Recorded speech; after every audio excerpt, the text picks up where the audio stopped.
Bienvenidos a Unus Dominus, un solo Señor, el lugar donde se entrelazan las verdades de la fe cristiana y la búsqueda sincera del reino de Dios con el fin de guiar tu vida espiritual por el camino angosto a través de los pasos de Jesucristo.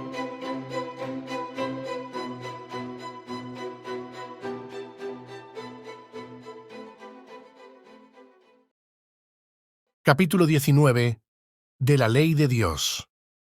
1.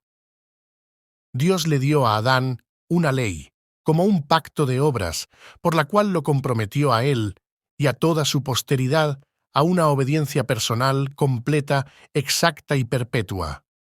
Le prometió la vida si es que la cumplía y le amenazó con la muerte si es que la quebrantaba, y lo dotó del poder y la capacidad para guardarla. 2. Después de la caída de Adán, esta ley continuó siendo la regla perfecta de justicia, y como tal, fue dada por Dios en el monte Sinaí en 10 mandamientos y escrita en 2 tablas. Los primeros 4 mandamientos que contienen nuestros deberes para con Dios, y los otros 6 que contienen nuestros deberes para con el hombre. 3. Además de esta ley, comúnmente llamada ley moral, agradó a Dios dar al pueblo de Israel, como a una iglesia de menor edad, leyes ceremoniales que contenían varias ordenanzas típicas, en parte de adoración, prefigurando a Cristo, sus gracias, acciones, sufrimientos y beneficios, y en parte expresando ampliamente diversas instrucciones sobre deberes morales. En la actualidad, bajo el Nuevo Testamento, todas estas leyes ceremoniales están abrogadas. 4. A los israelitas, como una entidad política, Dios les dio también diferentes leyes judiciales, las cuales expiraron junto con el estado de aquel pueblo. Por lo tanto, no obligan ahora a ningún otro pueblo, más de lo que la equidad general de ellas lo requiera. 5.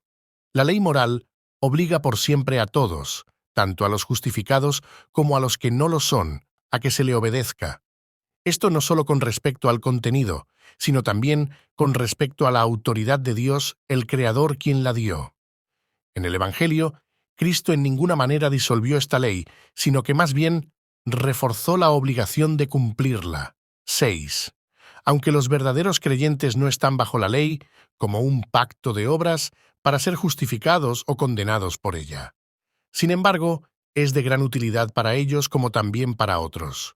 En cuanto a que la ley, como una regla de vida que les informa acerca de la voluntad de Dios y de su deber, les dirige y les obliga a caminar de acuerdo con ella, descubriéndoles también las contaminaciones pecaminosas de su naturaleza, de sus corazones y de sus vidas, de manera que, examinándose mediante la ley, lleguen a una más completa convicción de humillación y aborrecimiento debido a sus pecados, junto con una visión más clara de la necesidad que tienen de Cristo y de la perfección de su obediencia.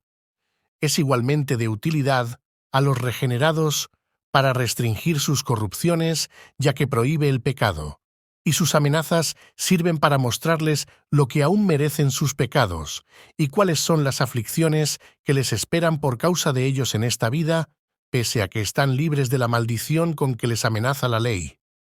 De la misma manera, las promesas de la ley les muestra la aprobación de la obediencia y qué bendiciones pueden esperar cuando la cumplen, pero no como debido a ellos por la ley como pacto de obras. De manera que, si una persona hace lo bueno y deja de hacer lo malo, porque la ley lo alienta a lo uno y lo desalienta de lo otro, ello no es evidencia de que está bajo la ley y no bajo la gracia. 7. Los usos de la ley, mencionados anteriormente, no son contrarios a la gracia del Evangelio, sino que concuerdan dulcemente con ella, pues el Espíritu de Cristo subyuga y capacita la voluntad del ser humano para hacer libre y alegremente lo que la voluntad de Dios revelada en la ley requiere que se haga. Capítulo 20. De la libertad cristiana y la libertad de conciencia. 1.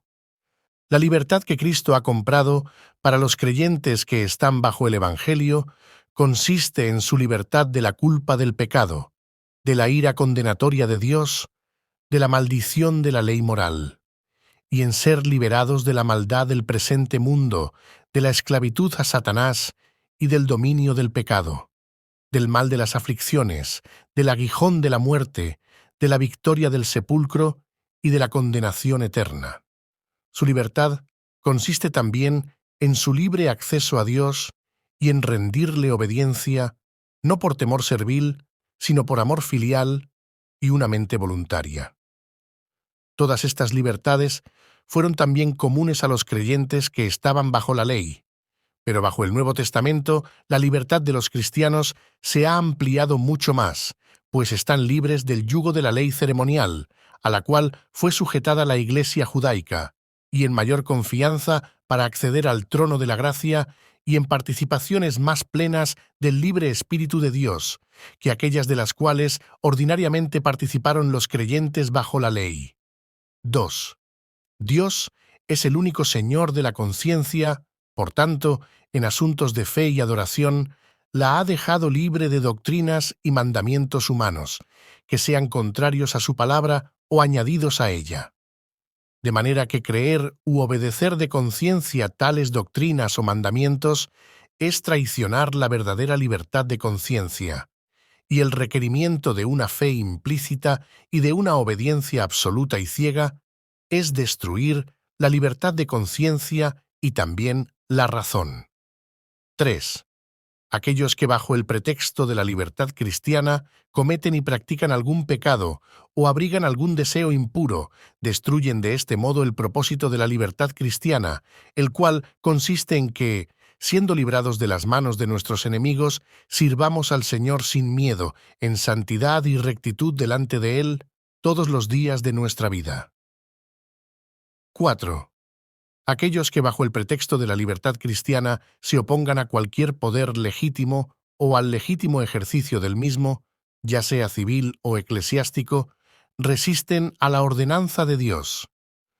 Pues los poderes que Dios ha establecido y la libertad que Cristo ha comprado no han sido destinados por Dios para destruirse, sino para sostenerse y preservarse mutuamente el uno al otro.